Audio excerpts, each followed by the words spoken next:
8월 28일 오늘 성경 통독 본문은 잠언서 1장부터 3장까지의 말씀입니다. 잠언이라고 하는 말은 히브리어 원전의 첫 구절인 솔로몬의 잠언이란 말에서 유래되었습니다. 속담이나 지혜의 격언보다 더 넓은 의미인 진리나 의미 깊은 개념이 응축된 말입니다. 왜냐하면 잠언들은 철저히 하나님 중심주의의 신앙적 세계관을 내포하고 있기 때문입니다. 그래서 하나님을 경외하는 사람들이 이 세상에서 어떻게 살아가야 할 것인지를 구체적이고 실제적인 측면에서 제시하는 단편적인 교훈의 총서라고 말할 수 있습니다. 주요 저자는 솔로몬으로 솔로몬의 잠언 중 25장부터 29장은 히스기야 왕의 서기관들에 의해 수집된 내용이고 22장 17절부터 24장 34절까지는 익명의 지혜자의 작품이고 30장은 아굴, 31장은 르무엘의 어머니가 르무엘에게 한 말로 기록되어 있습니다. 특히 잠언에서 말하고 있는 지혜는 세 가지 측면에서 살펴보아야 합니다. 먼저 첫째는 하나님의 기본 속성으로서의 지혜이고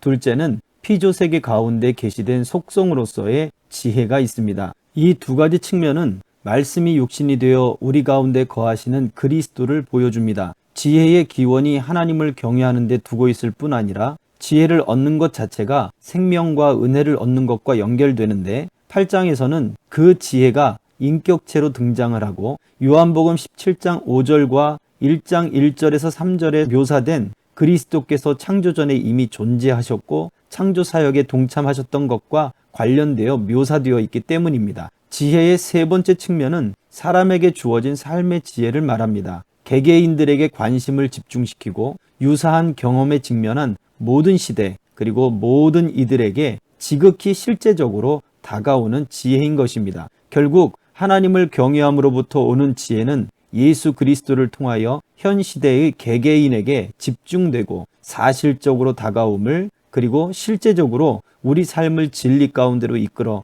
궁극적으로 하나님께로 이끌고 계심을 보여준다 하겠습니다. 1장은 솔로몬의 잠언을 기록한 동기와 목적 그리고 잠언에서 추구하고 있는 지혜의 올바른 지향점을 하나님의 백성으로 하나님과의 관계를 통해 지녀야 할 올바른 태도로서 그 지혜를 말하고 있습니다. 하나님을 경외함은 지혜와 훈계를 통해 올바른 삶을 살기 위한 기술의 획득이며 하나님을 경외함은 명철의 말씀을 통해 정신적인 총명함을 얻기 위함이며 하나님을 경외함은 지속적인 순종으로 지혜로운 자가 미련한 자가 되지 않기 위함으로 요약할 수 있습니다. 사람이 지혜를 구할 때 취해야 하는 구체적인 태도를 말하고 있는 2장은 마치 귀한 보배를 찾는 자 같아야 한다고 강조하고 있습니다. 이것은 하나님의 지혜이며 이렇게 간절함으로 얻게 되는 지혜의 유익들이 음녀의 유혹에 빠짐으로 당하게 되는 저주와 대조를 이루며 강조되고 있습니다.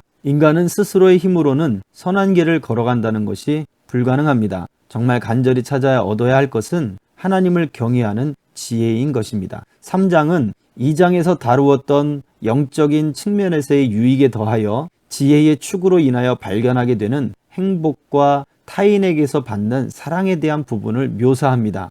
무엇 하라 그리하면 무엇 하리라 라는 형식의 반복되는 문장은 행복의 결정권이 인간의 행동 여부에 달렸음을 말하는 것이라기보다 스스로의 삶에 능동적으로 갖추어야 할 자세 그리고 노력을 강조하기 위한 표현인 것입니다. 하나님의 지혜가 그 사람의 내면에 자리 잡을 때 그 지혜가 생활화되고 가시적으로 드러나야 하는 것입니다. 즉 지혜에 대한 순종이 요구됩니다. 말씀과 말씀의 지혜의 순종을 통해 자신의 행복뿐 아니라 타인과의 관계 속에 값진 보석처럼 더욱 드러나는 것입니다. 이러한 삶이 되기를 축복합니다.